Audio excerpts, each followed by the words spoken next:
everyone, and welcome back to my channel. If you guys have been following me on this channel for a while, you know that I love romantasy books. I love fantasy, I love romance. Those are my main two genres, and so when you put them together and give me a romantasy book, 9 times out of 10 I feel like I have a good time and enjoy them. However, I feel like as I've gotten older and more in tune with myself as a reader, I have really tried to be more critical and read with a more critical eye. I feel like when I was younger, I used to just give everything 5 stars because I was like, well, if I had some mild enjoyment, like why not give it a 5 stars? But as I've become a more, I guess, advanced reader, a more frequent reader, I think it's only fair to really stay true to myself and be in tune with what I like. Over the years, I feel like I've just been kind of oiling that machine and getting better at understanding how I felt about books and articulating that to you guys. So I wanted to do a little bit of a challenge to see if I still enjoy romantasy as much as I used to. Especially when I first started out on BookTube, I feel like I read so many fantasy books, so many romantasy books in particular. The main ones that I have read while I've been on BookTube are Akatar, Fourth Wing,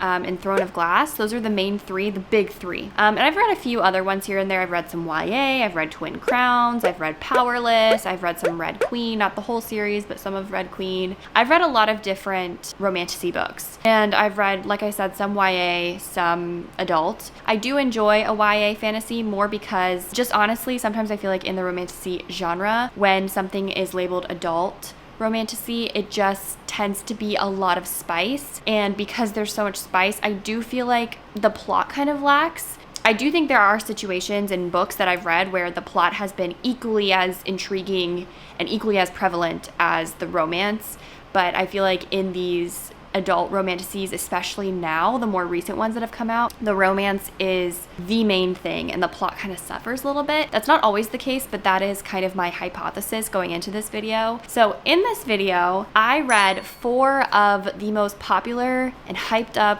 TikTok romantasy books because I wanted to put it to the test. Are these actually good books, or are we as readers falling victim to BookTok hype? I've did some research on TikTok to see what people are raving about, which books people are talking about. All 4 of the books that I chose for this video were released either in, I believe, 2024 or 2025. They're very recent. And these are all ones that I have seen receive an insane level of hype on BookTok and on BookTube. And there have been times where these books are the only thing that I'm seeing on my For You page. So I wanted to put it to the test. Are they worth the hype? And also, at the same time, I wanted to put myself to the test. Is romantasy still a genre or a subgenre that I enjoy? And I really want to come out of this video with a more established opinion on the romantasy subgenre. Am I a fan of romantasy still? Is it on the decline? A lot of people say that it is. I feel like it might be. So, with that being said, the first book that I'm reading in this video is going to be Quicksilver by Callie Hart. Like I said, if you're in the book space, or you watch booktubers, or you've read romantasy, you're on BookTok, you've probably heard of this book. This is a book about fae. Our main character in this book, Saris, has some powers that she's trying to keep on the down low because it's not good. And she's also just kind of like in denial about them, if you will. She lives in a kingdom where there's this queen called the Undying Queen. There's like different I guess regions of this kingdom where people live, and she lives in one that is extremely poor and that people actually think is like diseased. And so she's fighting every single day to get water, clean water, food, to have a place to live, and she has a younger brother she's got to take care of. All of this to say, stuff happens and she ends up coming face to face with death himself, and she is transported into this world of these fantastical creatures that she never thought were even real, and she's going on this big adventure, and she finds out so much more about herself and her past and where she comes from. That is the basic plot of this book. We're gonna jump into it. I'm gonna be so honest, I'm filming this way after I've finished filming this entire video. I lost the intro clips. I'm having to refilm it. We are going to jump into Quicksilver by Callie Hart. Let's get into it. Oh, Kingfisher.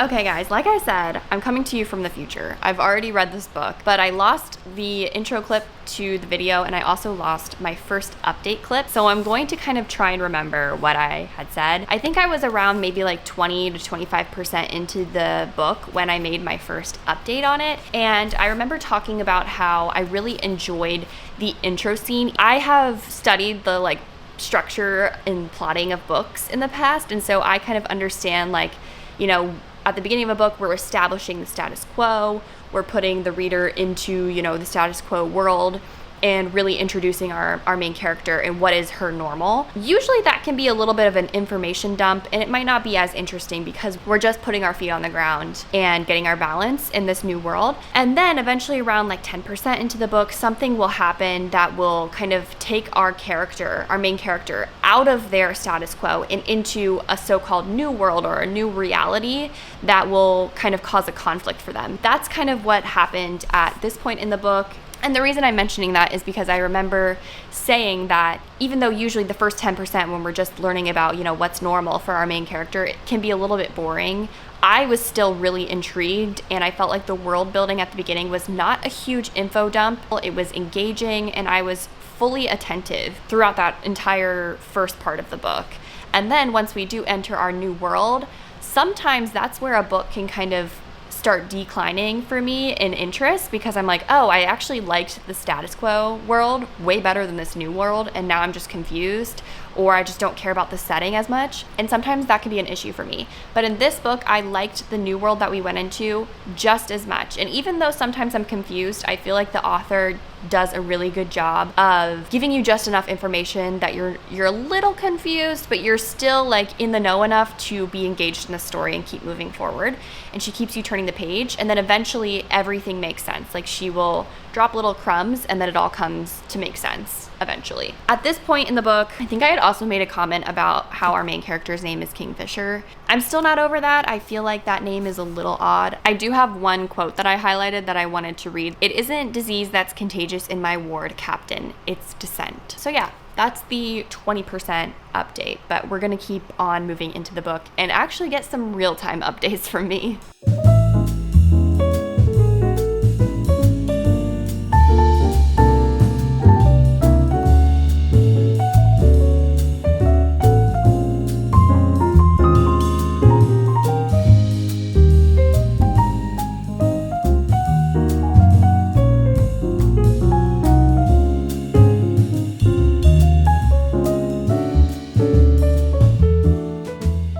I am now 59% into Quicksilver and I wanted to give you guys another reading update and let you know what I'm thinking about it. And honestly, I'm kind of surprised at how much I'm enjoying this. I will say as I keep going further and further in the book, I do feel like I'm noticing a lot of plot similarities to like classic Romantasy books like ACOTAR specifically. I feel like there's a lot in common with ACOTAR. I'm not faulting it for it because there are some unique elements, but in terms of like unique plotline, I probably wouldn't rate it a 5 stars. So that has been like one thing in the back of my mind as I've been reading that I have noticed. But I do think the writing in here is really strong. I like the way that she describes things. I feel like it's very unique.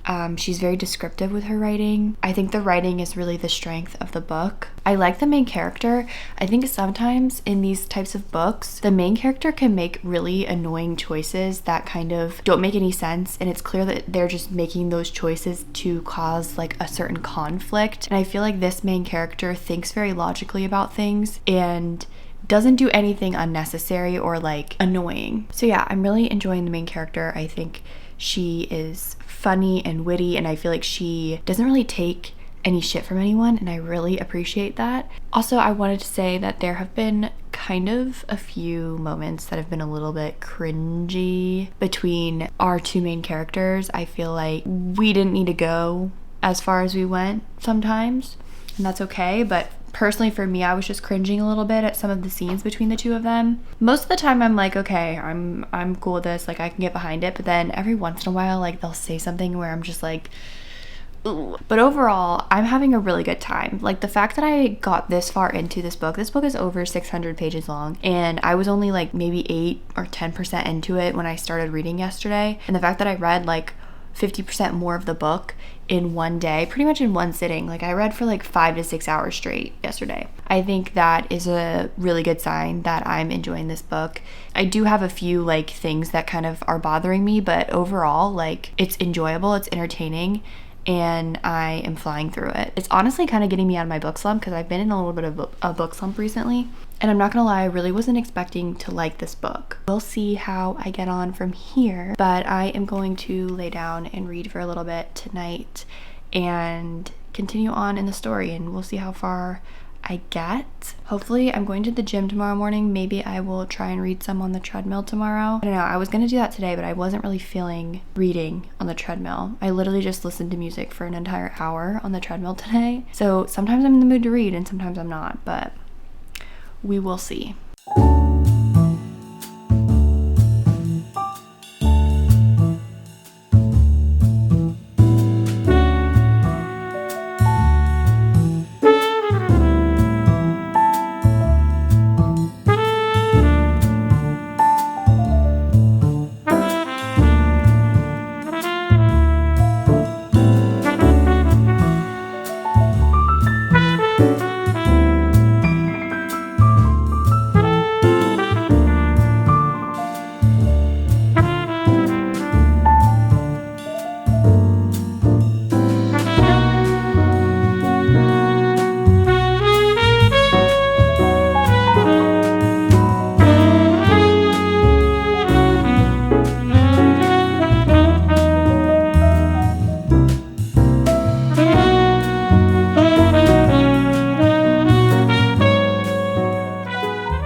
Okay guys, it's now the next day. I had such a busy day. It's Father's Day, so happy Father's Day, I guess. I don't think any fathers are watching my videos, but I haven't read anything yet today because I was at the gym and at home spending some time with my dad.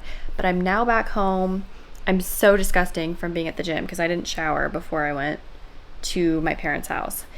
But I'm going to take a shower right now, put on some comfy clothes, and then we are going to get into reading mode because I did read quite a bit more of Quicksilver last night. Let me see where I'm at now. I think I'm like over the 70% mark for sure. Yes, I am 75% into this book now, and I'm really enjoying it. I don't even know. I don't even know if I have anything necessarily insightful to add since my last update, but I'm just really enjoying it. I'm having a good time. Like there are some things that are kind of annoying. I feel like sometimes we're a little bit slow with the plot. Like it slows down and then it speeds up. And in that way, I feel like it's kind of balanced. So it's whatever. Like in the grand scheme of things, it's not a big deal, because the overarching feeling that I'm having towards this book is very positive, and I'm being entertained, and it's fun, and it's just enjoyable. I'm going to take a shower, and then I think my plan for the rest of the day is just to rest and read.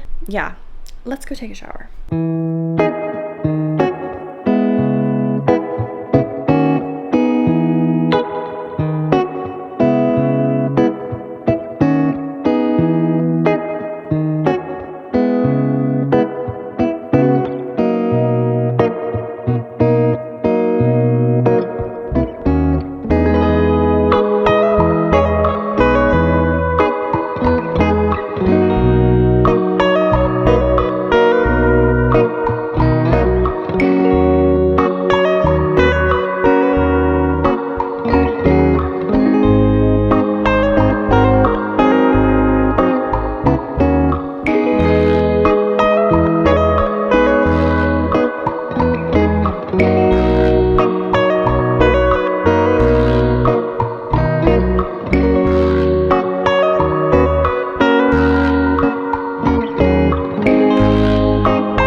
Finished Quicksilver last night late, and I'm just now getting around to talking about my thoughts about Quicksilver, so let's chat about what I thought. I really liked the writing. I felt like the writing was very strong. There was a lot of, this is gonna sound kind of weird, but there was a lot of like really good vocabulary words, And I felt like the author had a very unique way of describing things that I haven't read before. And I really enjoyed that. I felt like a lot of the sentences I was reading just felt really well constructed and conveyed what the author was trying to get across in a really illustrative way. So I would give the writing of the book a 5 stars. In terms of the plot, there's definitely a formula to the way that books that are popular on TikTok, especially romantasy books, are plotted out. And a lot of times they kind of but they kind of get inspiration from some of the earlier romantasy books that were really, really popular, like ACOTAR, Throne of Glass, Fourth Wing even though I would say Fourth Wing is kind of inspired by ACOTAR and Throne of Glass. And there's probably some other ones that I'm not even thinking of. There's bound to be some overlap in the plot, and I think that's just honestly for publishers good business because they know that, you know, this type of storyline does really well with readers. So in this book, I did notice a very formulaic plot going on. And at the beginning, I didn't necessarily feel that way. I felt like the beginning was pretty unique. I liked that we kind of started in one place and we quickly delved into the plot, but I didn't feel like it was too quick. I felt like we did a really good job in this book of establishing normal and then taking us out of the normal. But like I said, once we got into the new world, I felt like it was super similar to A Court of Thorns and Roses. I don't fault it for that because there were obviously differences, and then there's things that ACOTAR had that this book didn't have. But a lot of the plot and even the romantic elements were similar. So that's why in terms of like the uniqueness of the plot, I wouldn't rate it as highly as I would the writing. And I think the plot I would rate 3 stars. I will say there were a few things at the end of the book that kind of threw me for a loop that I wasn't expecting and that I really enjoyed plot-wise. That kind of tipped the scales a little bit, higher for me in terms of the plot, but up until I would say maybe like 15% left of the book, the plot was pretty formulaic. And we know the Romantasy formula. I don't even think I really need to spell it out for you. Like, if you've read ACOTAR, and then you've read Fourth Wing, and then you've read all these other ones, or if you've read any of the books that I'm going to read in this video, like, you know that there is a very formulaic approach to these books now that they have become super popular. Another thing that I really liked about the book was the character development. I feel like we really spent a lot of time with our characters and got to know them. And I think part of that was possible because the book was so long. It was like over 600 pages, which for the first book in a series is quite a long book, but I felt like it lent itself to getting to know the characters, understanding why they act the way they do, who they are, what their background is. Especially our main character, I did feel really connected to her and like I knew who she was. And I think a lot of times we lose that like character, the core of the character throughout the story, and the character starts to change based on what's convenient for the plot. But I feel like with this main character, she really stayed true to who she was. She was a very compelling main character. The MMC of the book, I feel like, was more of a mystery to us, but I liked that because I think that is just kind of part of the mystery of the plot. And as we went on in the book and learned more and got more information, things started to make sense. There was a lot of connection for things that had happened earlier in the book that came back later. Another really strong aspect of the book is the world building. I felt very in the book, in the setting. I felt very much a part of the setting. I think it was written with lots of imagery. The language used was very strong to describe where we were. I liked the plethora of different fantastical creatures that were represented in the book, and I felt like the magic made sense. So overall, I didn't initially rate the book because I felt like I really had to sit with it and really think about what I thought about it. I don't even know if that makes any sense. But I took multiple things into account when deciding what I was going to rate the book, and I think I'm going to land on a 4.5 stars. I had a lot of fun reading it. There were times where I was laughing out loud, and there were also times where I was on the brink of tears. So if a book can kind of get that emotion out of me, I think it's a really good book. So far, we're off to a really good start in this video. After I finished Quicksilver last night, I downloaded Phantasma on my Kindle. This is another book that I feel like has been talked about super heavily in the last year and a half. I think it came out in 2024, correct me if I'm wrong, but if not, it was really big in 2024. Everyone was talking about it and reading it in 2024. So this has been on my radar for a while. I have the physical copy on my bookshelf, and it's been on my physical TBR since it came out and since it started to become really big. I definitely am excited to jump into this and see what all the hype is about. I started reading it a little bit last night. I'm like 5% in, so I'm barely in the throes of it yet. I felt like Quicksilver was a very true romantasy. This one is a dark romantasy. I have never read any dark romance or anything like that, so I'm a little bit nervous. I don't know, I feel like we gotta hit all corners of the romantasy genre and what's been popular recently. I know that this has been a really big book on people's radar, and a lot of people read it last year. I am going to continue reading this tonight, and we'll see how far we can get into it. This one's a little bit shorter, I think, than Quicksilver, which I'm kind of glad for, because Quicksilver was like over 600 pages, and if I was reading books that long for every book in this video would be never ending, and also it would take me like probably a month to film.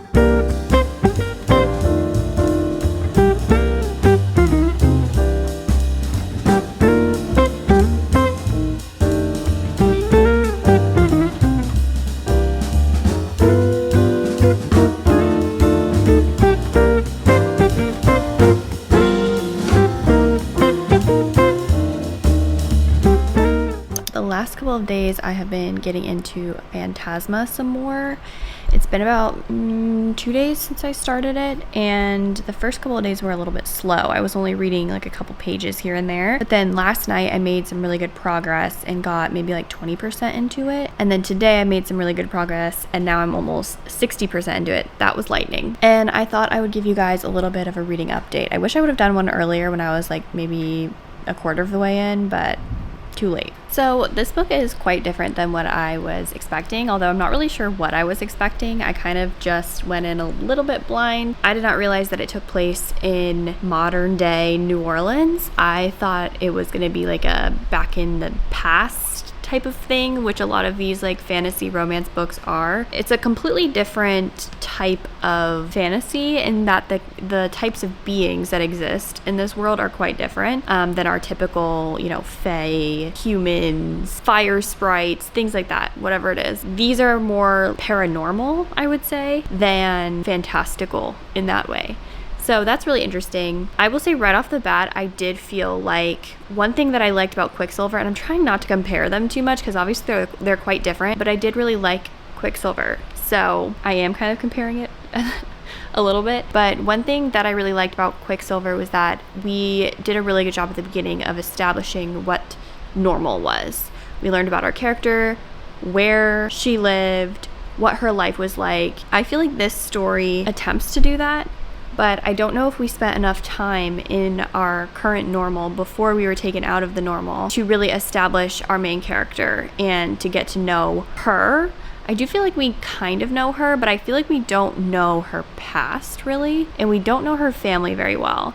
And there is a big family element of this book where the members of her family are important, you know, characters in the story. So that's a little bit underdeveloped in my opinion. I do find the Phantasma plotline to be pretty interesting. It's kind of hard to follow though at sometimes, like when something is happening in Phantasma. I'm trying to be vague so I don't spoil anything, but when something happens, the way it's described, it's not very clear to me. Like I'm not painting a very clear mental image. And that's always kind of a little bit of a red flag for me with these types of books, because if I'm not getting a clear image in my mind, maybe the description just isn't very strong. I'm the type of reader who imagines books in my mind as if it's like a movie. I don't just like read and see nothing. I'm always like picturing stuff in my head when I'm reading. So if I can't really picture what's happening, that kind of hinders my reading experience. The things that I am liking about this book is I'm liking the progression of events in the Phantasma event. I feel like it makes sense. It's quick, but there's also time for other plot lines to be happening. So that I'm really enjoying. I'm really liking the other characters in the Phantasma world. I'm liking the MMC. I'm liking their dynamic. I do feel like it was a little insta-lovey at the beginning. I think it could have used a little bit more slow burn, but that's just my personal opinion. I'm kind of feeling, now that I'm at 60%, I'm kind of feeling like maybe this book didn't need to be as long as it is. I just turned my Kindle on because we're at 60% and I feel like a lot has already happened and it doesn't really feel like we're close to a resolution on any of these things. And there is this like subplot line that's happening at the same time as the Phantasma event that seems really important, but I feel like we've kind of forgotten about it a little bit in the midst of the romance building up, and I feel like that just seems a little unrealistic because it seems like a very important plot line. The plot overall just seems sometimes a little disjointed. I do think that the so-called trials that are happening are unique. Trials are like a really common trope that happens in Romantasy books, and I feel like a lot of times they're very cookie cutter. Like it's always the same type of thing. These ones feel really unique, and I think it's because it's more of like a paranormal vibe. But like I said, sometimes when those trials are happening, it's like hard for me to picture what's happening. So that's what I'm thinking about the book. I will say, like, I'm very engrossed in the story. I don't want to put it down. I'm flipping the pages really quickly.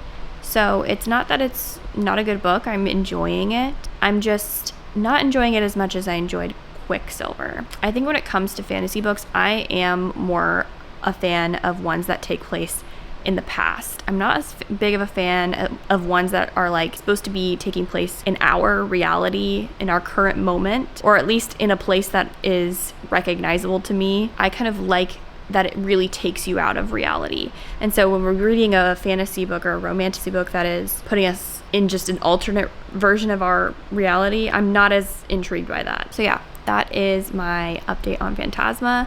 I'm going to keep reading this. It's like a little bit past 8:30. It's still kind of light out, but there's a thunderstorm happening.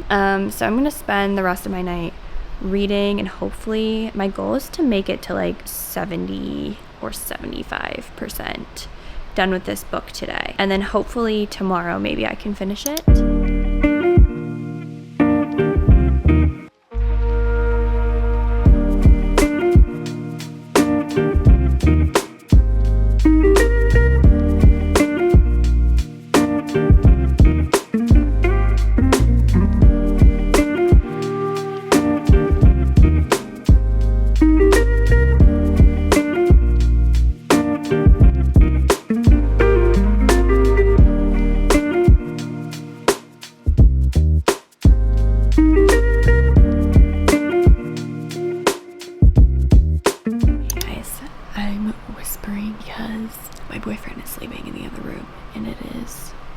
Literally midnight, 12:21.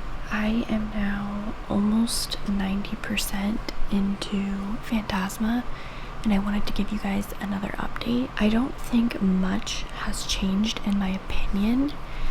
I still stand by the fact that I think that it was kind of insta-lovey and that it feels a little disjointed at certain points. I do feel like we're picking up the pace at the end here, and I'm not really sure how the story is going to resolve itself, which I think is a good sign. I think it's a little bit boring when you can kind of anticipate how it's going to end, so that's a positive. One thing I've noticed throughout this book that I didn't say earlier is that the author really likes the word onyx and also macabre.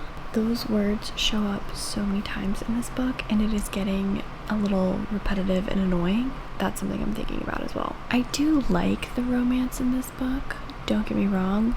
I just don't like how quickly it all happened. I feel like we could have used a little bit more build-up and anticipation, and I feel like there's a plot line that's connected to that we've kind of like forgotten for part of the book, and then it comes back and you're kind of like, okay, but what have we been doing to like figure this out? It seems like we've been doing nothing for the last 200 pages to figure out this problem, and so now the problem is looming, and I'm just thinking, like, how are we gonna solve this? Because we've been doing absolutely no work to figure it out. So that is what I'm thinking right now about Phantasma. I'm gonna go to bed because it is almost 12:30 and I have to wake up and go to the gym tomorrow. and all of that. I wanted to do a quick check-in after my reading tonight. I think I'll probably most likely be able to finish this book tomorrow, so when that happens, I will let you know. Okay guys, it's now the next day. I'm sitting down to read the ending of Phantasma. I have 15% left. According to the Kindle, it says that, but if I'm doing my math right with the pages, I only have like 33 pages left. But anyways, I'm gonna finish the book.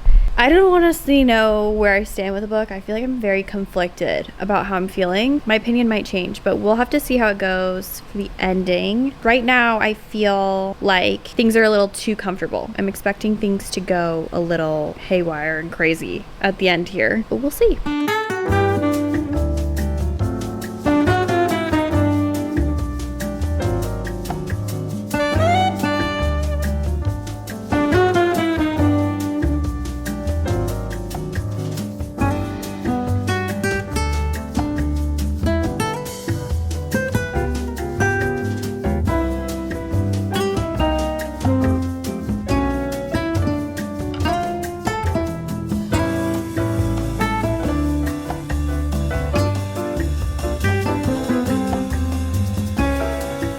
Guys, I'm not gonna lie, this plot twist really just got me. It got me good. I was not expecting that at all. And maybe I'm stupid for that, but I'm actually in shock right now. This is crazy.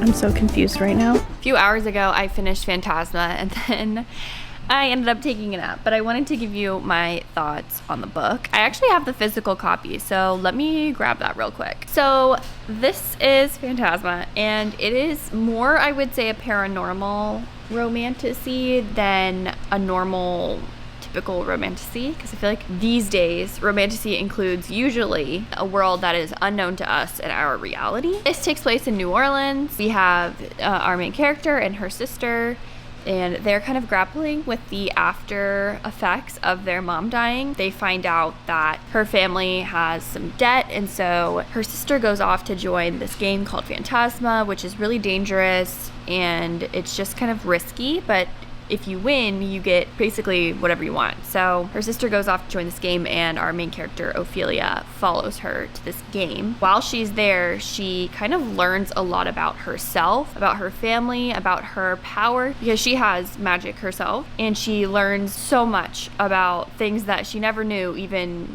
concerned her. As far as my thoughts on the book, I think I shared a bit during my updates, but I just want to reiterate that I really did enjoy the Phantasma game itself and the different levels. I felt like they were sort of like trials in a way. I feel like in a lot of romantasy books, there's this theme or trope of trials going on that the main character has to overcome, and it's usually some sort of challenge or test or competition to deem them worthy of something. It was no different in here, but I did think what was different was that the trials were really creative, and the things that happened in the trials were really creative, because like I said, I feel like a lot of times they can be formulaic and repetitive in these types of books. I do feel like there was like two kind of plot lines going on at the same time for most of the book. I feel like the Phantasma plot and like the trials going on kind of took precedent over the other plot, and sometimes I felt like we left that plot behind. And it was a really important plot because one of the characters that she meets there really needs this second plot line to pan out. It was a little frustrating that I felt like we kind of left that behind in order to spend more time on the romance, and I felt like we could have done without that. The romance could have still been executed really well, and we still could have focused on that second plot line that needed more attention at times. I also feel like, and I said this earlier, when I started the book, I felt like we didn't spend enough time in their day-to-day life to get to know them, her and her sister, before they went into Phantasma. And so I felt like I didn't necessarily know her and her backstory and her family super well enough to like maybe guess some of the things that were going to happen. That was another part of the book that I felt like maybe needed a little bit more work. And then the romance itself, I enjoyed the majority of the romance. I felt like there was nothing wrong with either character and the way they were acting. It was enjoyable. It made sense. I do think it was a little insta-lovey, which is not my favorite. I prefer a slow burn. I also prefer them to really get to know each other before, you know, things start to like happen. And I feel like that didn't really happen in this book. It was kind of instant attraction. And at times it felt purely physical. And it was kind of distracting from the plot of the story sometimes. Like I feel like we were going into these spicy scenes instead of actually following through on the plot. And that was also kind of one of the reasons that I felt like that second plot line didn't pan out as quickly or as evenly as it should have throughout the book. So with all of those things in mind, I think I have settled on a 3.5 stars for this book. I'm gonna keep thinking about it, but I'm pretty sure that's what I'm gonna rate it. The reason that I chose a 3.5, I was gonna rate it a 3, but the reason I went with a 3.5 is because there was this like major plot twist at the end of the book that I somehow was not anticipating. And now that I know what it is, looking back, I feel kind of dumb that I didn't realize that this was gonna happen. So that's my bad, but I had to bump it up a little bit for that because it did get me. So those are my thoughts on Phantasma. Overall, really enjoyable. I would recommend it. I just don't think it was executed as well as it could have been in all fronts, but I do think it had a really solid story foundation and the characters were pretty solid overall. The next book that I'm going to read in this reading vlog is Quicksilver Elite by Dani Francis. Many of you have probably heard of this book. There has been quite a lot of online discourse about this book, and I wanted to talk about that for a little bit. I've seen rumors that this book was written by AI. I've seen rumors that the author is using a pen name and it's really a popular romance author who has written this book. I don't know if any of this is true. I honestly kind of doubt that that's true. I do know that this book was very, very heavily marketed by the publisher. It was all I was seeing on BookTok for a really long time. I don't think it really reached the level of like Fourth Wing, but it was very hyped up online and in book communities. I have seen some of the response. I feel like it has been very mixed. Some people are really intrigued by the story. Some people really hated it. Some people thought it was just another formulaic romantasy with nothing to add to the genre. So I'm very curious to read this book for myself and find out what I think. From what I gather, this is more of a dystopian romantasy than a typical romantasy that takes place in the past and doesn't really have any like technological elements to it. This one is more futuristic and, like I said, dystopian. The little blurb at the top says, in this first book of a sizzling dystopian romance series, psychic gifts are a death sentence and there are rules to survival. Trust no one, lie to everyone, and whatever you do, don't fall for your greatest enemy. So I'm definitely interested to see what I think about this book, just because I do feel like it has been shoved down everyone who is in some sort of online book community's throat. We're gonna see for ourselves what this book is and what all the hype is about, and I will update you throughout the reading process. I've already jumped in just a few pages. I think I'm on page 14, but it's really only like page 10. Sometimes they start on like page 4, which doesn't make any sense to me, but okay. But anyway, page 14, this is where I'm at. I'm gonna get started reading and I will let you know when I have something to update you on.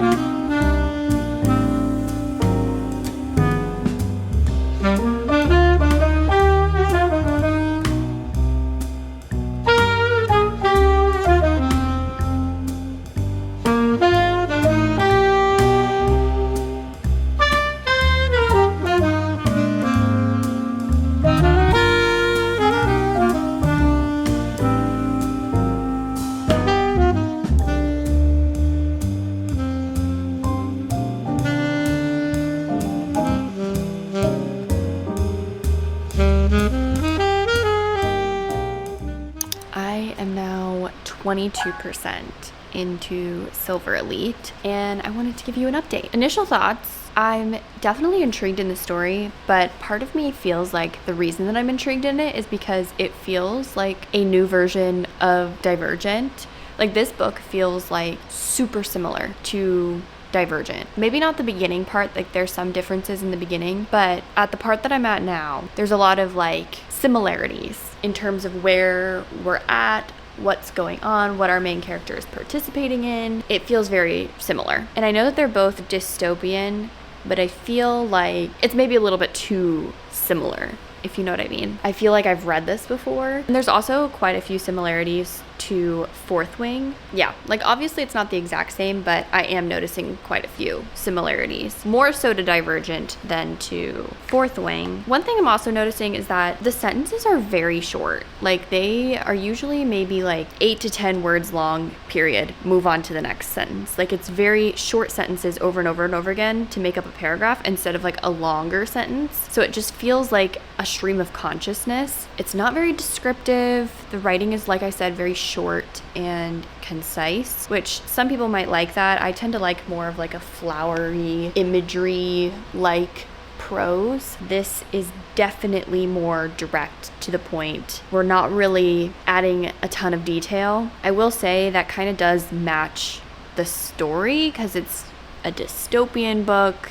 We are going through training, things like that. So I guess it kind of matches like how I feel like a soldier would talk or how I feel like a soldier would write. But I don't know. I feel like it's very short and I'm just reading a lot of very short sentences over and over and over again. And none of them offer that much information on their own. I do think Fourth Wing was kind of like that as well. I just don't know if it was to the same extent. All of that being said, I am enjoying myself. Like I think the story is interesting. Obviously, I loved Divergent when I first read it in like middle school. I think I was like a teenager when I read that and I really loved it at that time. I'm not surprised that I'm really enjoying this book because it is so similar in terms of just like what's happening with the plot and the things that our main character is like engaging in right now. It just feels very much like what Triss was dealing with in Divergent at the same point in the book. So yeah, we will see if it changes. Maybe it'll take a big divergence, no pun intended, from what that story was and have its own unique thing. I don't really know, but as of right now I'm feeling like it's maybe a little too similar to Divergent and it's very much reminding me of Fourth Wing. So if you really liked those books and you kind of want to read like a different version of it or a new version of it, then I feel like maybe you would like this, but I'm also only 22% into this book, so who knows. I also feel like this is kind of just an added note. I feel like we don't really know our main character super well. I think that's kind of common in these dystopian books because in Divergent I feel like we didn't really know our main character too well until we spent a lot of time with her like throughout the whole series, but we don't get a ton of their background up front and maybe there will be little pieces dropped here and there, but I kind of feel like we've already forgotten about what her life used to be to a certain extent. I've mentioned this multiple times in the video so far, but a lot of times in these books, the beginning is like laying out what normalcy looks like for our main character, and then around like 10 or 20% into the book, something will kind of take them out of that normal, and it's like some sort of conflict that they have to deal with now that like changes their world and what's happening, and they have to like deal with something new. That definitely happens in most of these books, and sometimes I feel like the author doesn't really establish that sense of normal enough for us to feel connected and like really invested in the main character, because at that point in the book the author is really trying to tell us why we should buy into the story and why we should care about the main character. And I just don't know if it was executed to the full extent in this book, but I don't think it was like under executed so badly that it takes away from my overall enjoyment. Like I'm entertained right now, but I do wish that we knew a little bit more about her backstory, and I don't anticipate, at least right now in this part of the book, learning much more about it for a while. So who knows? I'm gonna keep reading though. I am entertained. It's fun. It's very much reminding me of Divergent, but I loved Divergent, so I can't really complain about it. I am now past page 400 in this book. I'm not really sure what the percentage is. I would say probably 75%, maybe even more than that. And it's time for another update. The further and further that I'm getting into this book, I feel like it is really just giving Divergent, like plot point for plot point. It's very, very, very similar. And because it's so similar, I feel like I can guess what's going to happen. And I feel like it's very predictable if you've read Divergent. I don't know if I've already said this, but I feel like the sentences are very short in this book. It's very short. Each paragraph is like, X character said this, X character did this. This is how the setting looked. Like it's very short, clipped sentences, and I feel like we don't really go into much detail about things, and that kind of makes it hard to picture what's happening. Sometimes I feel like I'm immersed in what's happening, and then suddenly they'll start describing the setting in very short sentences, and then I'm completely like taken out of it because I'm like, I have no idea what you're trying to show me right now. Other than that, there have been a few things that have happened that just seem really unrealistic. Like, let me give you an example to make this make sense. I think that when you're trying to be inconspicuous about certain things, like our main character is, you probably wouldn't do certain things that would make things obvious, right? But I feel like a lot of her behavior is very obvious, and I don't understand how she is still flying under the radar, if that makes sense. So that's been one of my major issues with it in the middle part of the book. I just feel like if this was real, she would not be able to get away with what she's doing. I don't have anything else really thoughts-wise on what's happening. I feel like my initial reactions have been pretty consistent throughout the book. I'm 400 pages in. I will say I do kind of feel like we are dragging a little bit right now. I'm not really sure what the plan is. Like, I just feel like the desired outcome is not very clear for me right now. I feel like it was very vague, like what her whole like mission in this book is. I honestly don't really know what we're working towards, like what our big end goal is. And that makes it kind of hard for me to stay invested, because I'm kind of like, okay, well, we're doing all this, like we're having conversations with these people, and we're having conversations with these people, and we're going on this mission, and we're going here, and I'm like, okay, but what is this like all culminating to? It is dragging a little bit right now, but I am determined to push on and see if maybe the ending is good. Those are my thoughts right now. I don't know what's gonna happen, but I'm gonna keep reading, and we'll see. We'll find out together.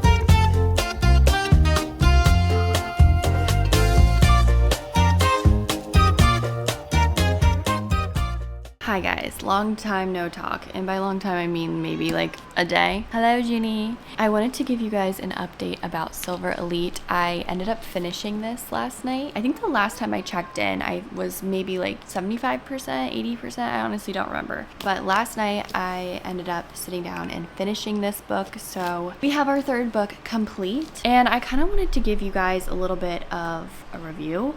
I did give a review on my Goodreads account that I feel like really captured the essence of my opinion of this book. I ended up giving this book a 2 stars, and let me explain why. First, I want to say that overall I enjoyed the book. Like, I didn't DNF it. I read it from start to finish in like 3 days. I felt like it was engaging the entire time. Like, I wasn't ever necessarily bored, but I did have some like really prominent issues with it that I just don't feel like I can overlook. So number one, I felt like this book, the chemistry between the main characters was purely physical. I really didn't feel any sort of chemistry between them, and I honestly didn't feel like the escalation of their relationship made sense in the way that it happened. I also did not end up really liking the main character that much. I felt like I liked her at the beginning and I could understand where she was coming from and really relate to her character a little bit, but then as the story progressed, I just felt like she was extremely impulsive and her decisions were so selfish, and she honestly became kind of whiny.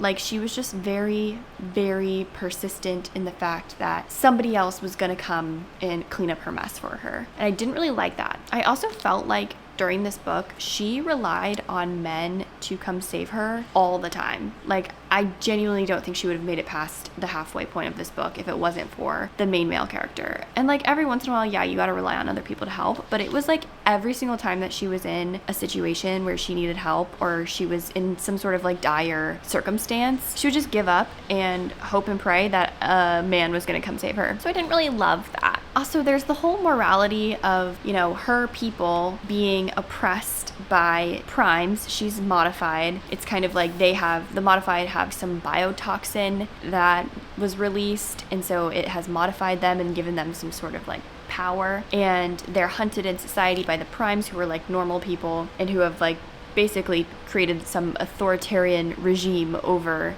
this world. The primes are very oppressive towards the mods, yet I find her to be overly sympathetic towards the primes throughout the entire story. Like, the whole story is supposed to be about this resistance to the primes, and yet I feel like she loses sight of that so frequently that it's just like the message is lost. Also, there were multiple times in this book that I felt like it was supposed to be a aha gotcha moment, like a twist, and they just weren't compelling. They weren't convincing. The twists were too convenient. And honestly, some of them I predicted right from the beginning, but some of them I didn't predict because they were so outlandish and so unrealistic that it just didn't even make sense for the story, and I just couldn't even really give it the time of day to predict. A note about the writing, like I said, it was an engaging story from the beginning to the end. I just did not feel like the writing was descriptive enough to warrant any sort of connection between the reader and the characters.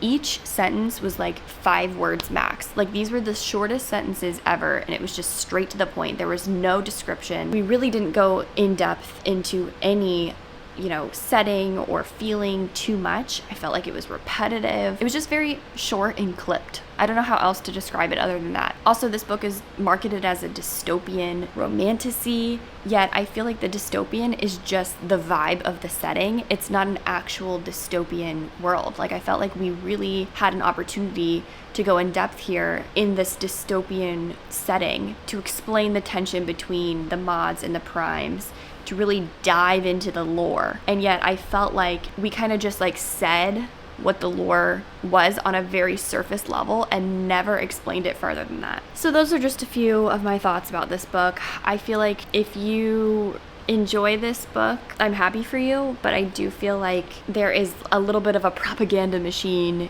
in the works trying to get all of us to buy into this book, and I don't think it's good enough. Like, I think you really need to go deeper. That's one thing that I really liked about Fourth Wing, is I felt like we did a good job in that book of diving into the lore and staying in our present moment enough. And each book, even, don't get me wrong, I'm not a big fan of Onyx Storm and I still haven't even finished it, but in each book we get a little bit more pieces of the puzzle. I feel like the story is fleshed out even more, and I think Fourth Wing had really good writing. Believe what you want. Is Fourth Wing the best book ever written? Absolutely not. But I do think it had more substance and more thought put into it than this book did. I think this book is the prime example of publishers just trying to push out these romantasy stories where we're not really diving into a new world and going into world building and having some overarching message about overcoming oppression and resistance and all of these things. And it's just using this like dystopian romantasy genre as a backdrop for a lot of smut, basically. So if you are looking for a adult version of Divergent with less plot, less critical thinking, and more smut, this might be for you. But for me personally, 2 stars. So we are now moving on to the last book of this reading vlog, which is going to be Shield of Sparrows by Devney Perry. This is another more newer release that has been super hyped up on BookTok and BookTube. So I've been hearing a lot about this. This book has significantly higher ratings on Goodreads than Silver Elite, but I kind of see them as the 2 main romantasy stories being marketed towards the romantasy audience right now. So I'm hoping that I like this one more than Silver Elite, but we will see. This one is not a dystopian, whereas Silver Elite was. So yeah, I'm already 10% into it.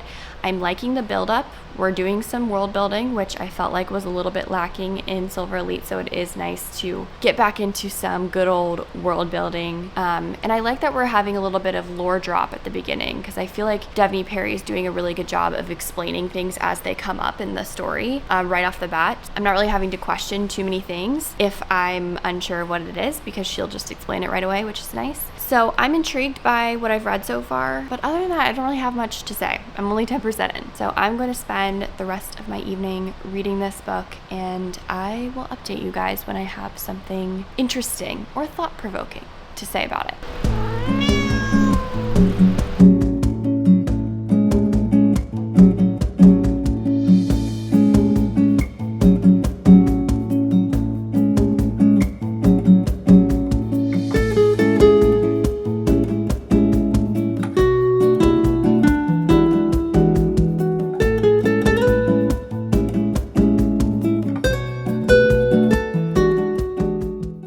Hi guys.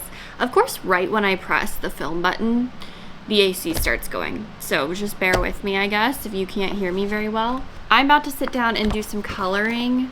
I haven't colored in a while and I'm kind of feeling the urge to. So I have this Girl Moments Coco Wyo coloring book, and then I also have Little Corner by Coco Wyo. I do also have like a Christmas themed one, but obviously it's literally June, so that wouldn't make any sense. I've already done a few in here, but this is the first one I did. You can't even see that it says bookshop because I made the background too dark. But I've done a few of the ones in here. So I don't know, maybe I'll do one in here, or maybe I will do one in the Girl Moments. I don't really remember all the ones that I've done in here. Okay, well, let's see what I've done in here. I did this one, and you can see I made the cats look like my cats. Where's the other one? There's Cleo and there's Junie. Oh, what a joy. There's this like rain one that I did. And there's this one. I don't know if I did any other ones like in full. I know I started one. Yeah, I started this one, but I didn't finish it. So maybe I'll finish this one right now. I was thinking about doing a puzzle. I just didn't want to get all of the supplies out for it. So I'm going to color while I listen to the audiobook of Shield of Sparrows, and I have it on Libby. I'm 24% into this audiobook now. I'm really enjoying it. I think there's a few things that are kind of maybe red flags for me. Number one, I feel like the author uses a lot of questions in the book, and I tried really hard not to notice it. I saw a review, and this is the reason why it kind of like broke the glass for me, and I could never see the writing the same after I read this review, and it was completely on accident. I clicked onto the book on Goodreads. I think I was going in there to switch the edition from the hardcover edition to the Kindle edition so that the pages would match up. But when I went in there, I saw the first, like the top review was, do you like questions? Lots and lots of questions. And it was talking about how the book just like constantly is asking questions as like part of the writing style. And now I can't unsee it. It's kind of frustrating to me because it's so true. There's questions everywhere. So that's kind of annoying me. I feel like we're 24% into the book and there has literally only been one thing that has happened. And I feel like maybe we could be a little bit farther into the plot at this point. I don't know. But other than that, I'm having a good time. I'm vibing. It's nothing serious. I feel like as long as I'm entertained, like I'm happy. And right now I'm feeling entertained. So nothing too big to complain about, but those are just my initial thoughts on it. I haven't listened to the audiobook at all yet, so I've just been reading on my Kindle. So I'm going to start the audiobook and pick up where I left off yesterday. I'm on chapter 15. So I'm gonna get coloring. I have a Dunka Latte. I haven't gotten a Dunka Latte in kind of a hot minute, but I don't know, I was kind of feeling it today. I don't really know why. It's just one of those days. It's one of those days. Okay, I'm gonna get started on my coloring adventure. Oh, real quick, I lied. I did get some new glasses. My vision got worse. In my right eye, I used to be like negative 0.5, which isn't bad. My vision's never really been bad at all. And now I'm a negative 1. In my right eye. Isn't that kind of bad? Like technically it doubled in how my vision got 2 times worse. Is that right? It got worse. Anyways, my left eye is still negative 0.5. My right eye is so much worse. And I was noticing that. So anyway, I'm still adjusting to them, but I really like this style. Let me know what you think. Unless you don't like it, then don't let me know.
It is a new day, and I have made quite a lot of progress in Shield of Sparrows. So let me give you a little bit of an update. Now 93% into this book, so I'm very close to being done. I think I maybe have like 40-ish pages left, and that's like Kindle pages, so I don't really know how many actual pages it would be. But I wanted to let you know what I'm thinking about it. It's been kind of a while since I gave you an update. I think the last time I updated you, I was around maybe like 30-something%. I'm not 100% sure. But last night, I spent quite a lot of time reading it, which I think is a testament to the story a little bit. I would say that it's very entertaining. I'm engaged in the plot. I'm curious how this is going to play out. And that was one thing that I felt like in Silver Elite, I wasn't really feeling. Like, I didn't really care how it ended. This one, I do really care how they're going to figure this problem out, because I have no idea how it's going to work out. And honestly, that's kind of been a theme throughout the book, where I feel like usually I can have a sense of direction of like where the story is going to go. And except for like one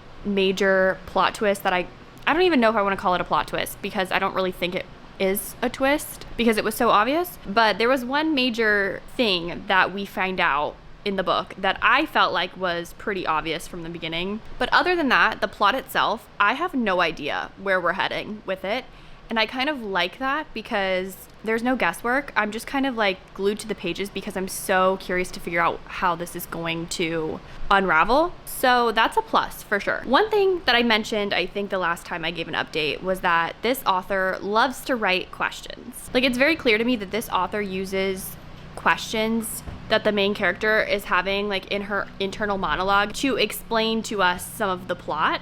But I think the questions are a little overdone. Like, anytime our main character is having any sort of thought or concern or any sort of like thing in her mind that she's thinking about, she's like, is this gonna happen? Is this gonna happen? Is this person gonna do this? Is this person gonna do this? Am I gonna do this? Does this mean I'm like this? Like, it's so many questions over and over again, and it happens multiple times a chapter. So it is just a little too many like question statements over and over and over again. And also there's the whole like writing style that she has, where she's always like, am I happy to be here? No. But am I gonna do this? Yes. Like, it's like that over and over again. Like, there's too many questions happening. And I think I mentioned this in my last update, but I had read a review that had said something about questions, and I really wish I wouldn't have seen that review, because it made the questions really pop out at me, because there are so many of them. It's actually kind of funny. So that's something that's been a little bit annoying for me to notice in the book. I like the romance in this book. I think I like it better than Silver Elite and maybe even Phantasma, because I really did kind of feel like there was an element of yearning, and it was a slow burn. Like, this romance has been a very, very slow burn, and I'm a fan of slow burn. I think I'm definitely enjoying this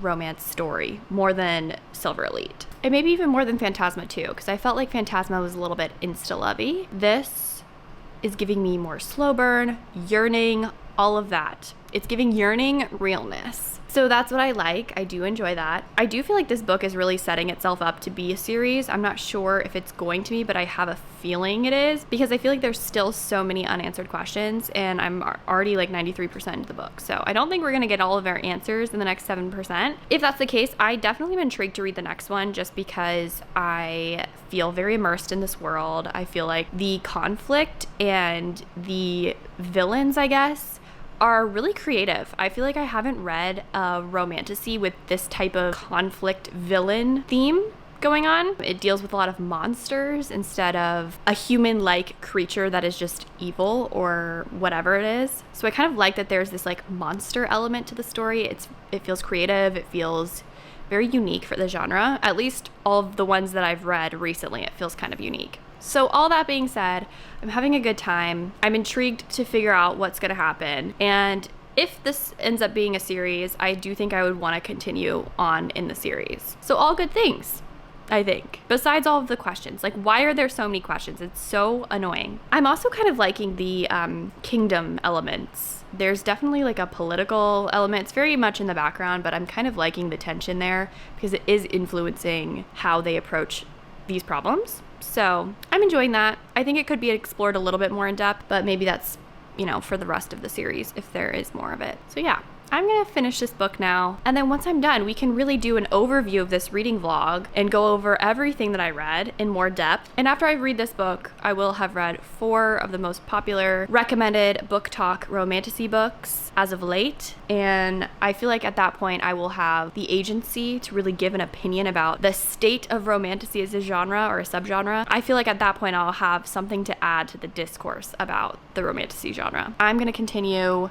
Shield of Sparrows and finish this, and then I'll come back with my thoughts.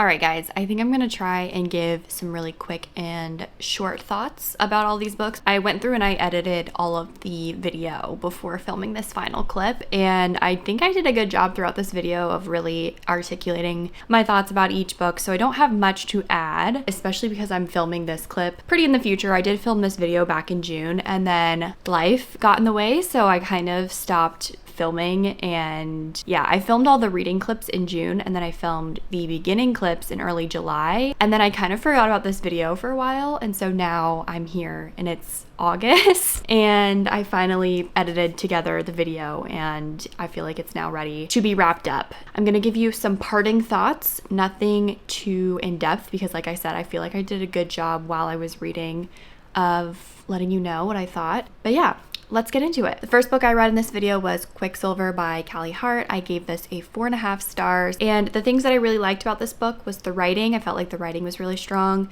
The character development was really good. I think the author did a great job of keeping me engaged from beginning to end. Things I didn't really love about this book were there were some cringy moments here and there, and I also felt like the book was really similar to other popular Romantasy series, and in that way it was pretty formulaic. You know, it does the formula well, so at the end of the day it was 4.5 stars. I really enjoyed myself, and I have found myself, you know, since I read this book back in June, I have found myself thinking about this book quite a few times since I finished it, so 4.5 stars, definitely would recommend. This is the type of romantasy that I really enjoy. Next, I read Phantasma by Kaylie Smith.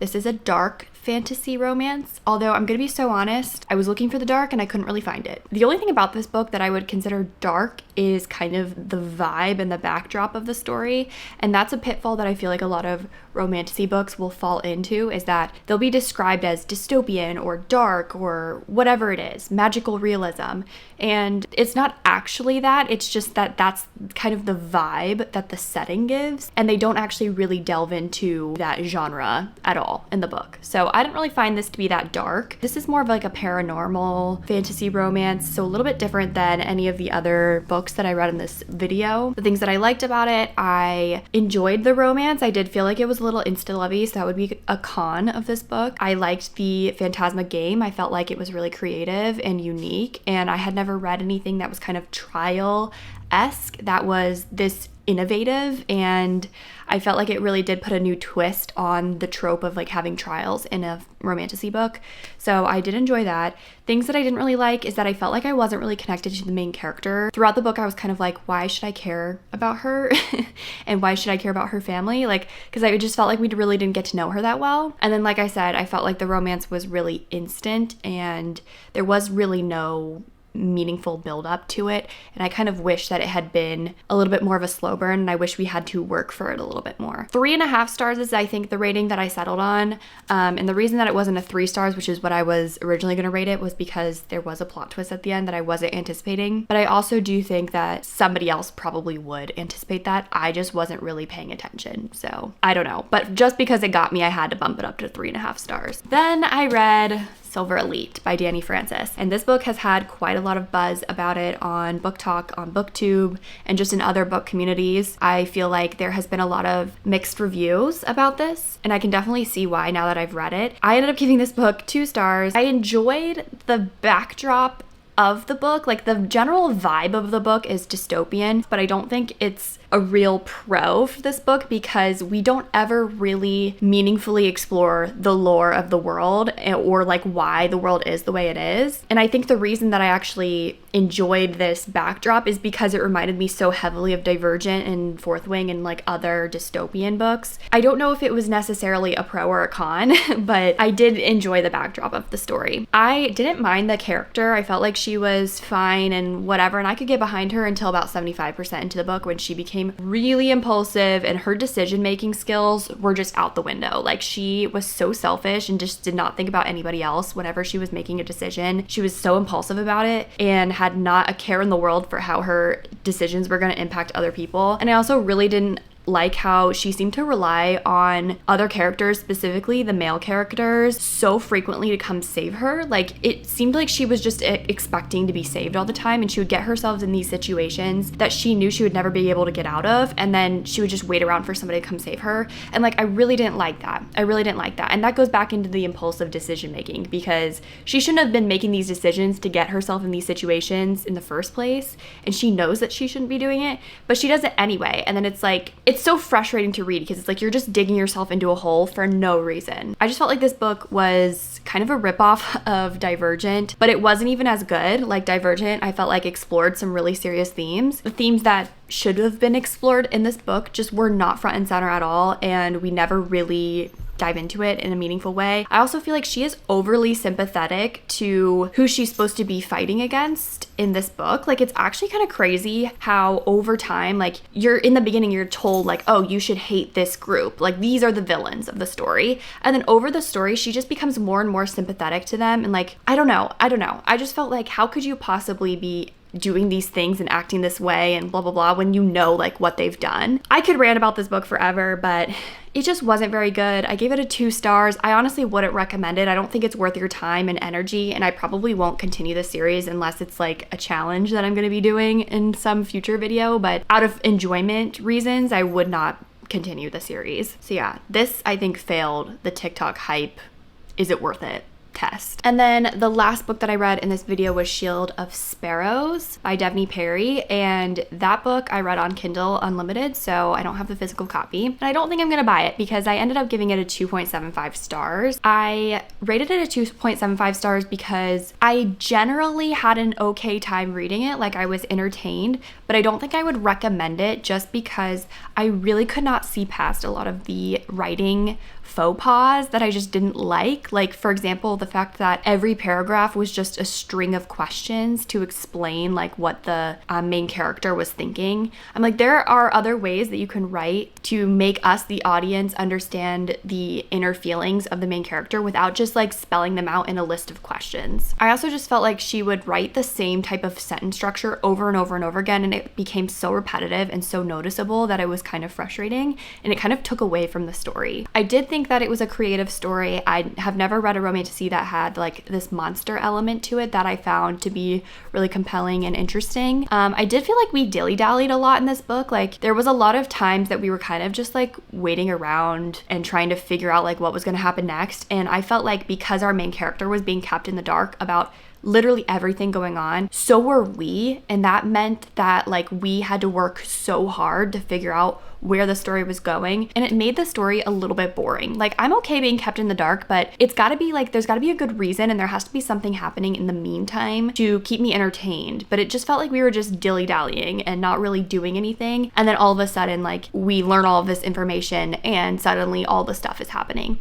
So it just felt a little bit like unbalanced, I guess, in the plot, and for that reason I don't think I would recommend it. So that's why I ended up giving that one a 2.75 stars, but I did end up liking that one more than Silver Elite. And Silver Elite and Shield of Sparrows, I would say, are like the 2 main popular romantasy books of 2025 so far that have been recommended and really like shoved down our throats on BookTok. And I'm not like overly impressed with them. I feel like they are kind of proving my hypothesis that the quality of romantasy books that are being like marketed so heavily on BookTok and also just in other book communities by publishers the quality's just not there anymore. I don't know. And I've already like somewhat touched on it, but I feel like this video has given me a little bit more perspective on the romantasy genre. I do feel like it proved my point about there is a formula, and I'm not really seeing too many unique things happening. I feel like I'm just seeing iterations of the same type of story over and over again. And listen, like Quicksilver, I would say, is an iteration of the same romantasy formula with Faye that I've read so many times. But it was interesting, and it took a new spin on it, and I think that's why I enjoyed it so much. I felt felt the same way about Phantasma, and that's why I rated that one a little bit higher as well, because I felt like there were some elements to it that I had never seen before in a book. Like, I felt like the Phantasma game was really interesting and new and innovative. And like I said, it took a really unique spin on this trope of trials, which I'm sick of in fantasy books. Like, I am so sick and tired of there being trials. I just feel like it is overdone. I never want to see it again. I never want to see it again unless it's like something like Phantasma, where it's like a new twist and it comes up with something creative to actually like test the main character in some way. So that was one thing that I liked about Phantasma, and part of the reason why I rated it higher. Silver Elite and Shield of Sparrows, those being the most recent ones that I feel like are being really heavily pushed down our throats in book communities. I really think the quality is just not there. It's just not there. And I can tell that they think that these books are going to sell because they are so to a T, just like an iteration of the formula, but it's nothing new. It's nothing I haven't really read before. It's nothing that's really adding to the genre in a meaningful way. I think you could do without them. And so I guess my conclusion to this and my findings for this challenge would be that if a romantasy book is being really heavily marketed by a publisher, I would automatically approach it with a little bit of distrust and a little bit of skepticism, because a lot of times they're just doing that because they know that this is the type of story that sells and that has sold in the past, but it's not going to be as high quality of a version of it because they're just trying to crank them out. And that's why they're heavily pushing it down our throats and marketing it so much towards us. Another conclusion would be that if you really enjoy romantasy, there's still quality romantasy books coming out. And I just think it's not the ones that are being heavily marketed by publishers, and the fact that they're sending arcs to everybody and, you know, it's just everywhere. It's suddenly one day you wake up and it's just everywhere. I don't think that's really natural or like authentic hype for a book. But if I'm seeing a lot of smaller BookTok channels or BookTube channels or whatever who are doing reviews of a book without it being some sort of like promotion, I feel like if it's a more natural, you know, I really loved this book genuinely, and that's why I'm promoting it, I feel like that's when you can trust a book more. Because I think the difference between, let's say, like Quicksilver and Silver Elite is that I've seen a lot of very authentic hype about Quicksilver that has built up over time. When it first came out, I wasn't hearing that much about it, but over time, as more people read it, I saw a lot of smaller BookTok creators talking about how much they enjoyed it. It just felt like a more authentic process of like gaining hype. Whereas Silver Elite, from the minute that book hit the shelves, it was everywhere. Like, you could not escape it. And so I feel like the difference between a quality romantasy book and one that's just being pushed by the publisher and that isn't very high quality and that was written in like a couple months and hasn't really been reviewed by many people but is suddenly everywhere, I feel like the difference is how the hype comes about. Does it come about naturally over time by people reading the book and enjoying it and it just gaining a naturally more large audience? Or does it gain all this hype because it's got a lot of dollars behind it? I would really approach these books with a more critical eye and think about, you know, when did this book come out and why is it suddenly everybody's talking about it when it literally just hit the shelves like a week ago? Or is this a book that came out a while ago and has really gained momentum naturally and authentically? So that's kind of my conclusion. I think we really should be approaching popular subgenres and genres in general with more criticism, because we don't want to be sold books that aren't really adding anything to the genre. And also, especially with AI coming into the picture, generative AI is really scary for authors and for creatives across all media. We really need to approach books that are like low quality and just being shoved down our throats and capitalized on so heavily. We really need to approach those with a critical eye and really think about what we're reading. Is this actually contributing to the genre? Where is this book coming from? Who is writing this book? I think as we move forward into this new world of AI, we really need to think about that. I don't think we should just accept what we're being fed without questioning where it's coming from, why this story is being fed to us. You have agency as a reader to decide what you're going to read. So really pay attention to what you're being sold online and what you're being influenced by online, and especially books. Books have a lot of power. And so it's really important to approach reading with critical thinking and nuance. So that's kind of what I'm thinking about this. These thoughts were really scattered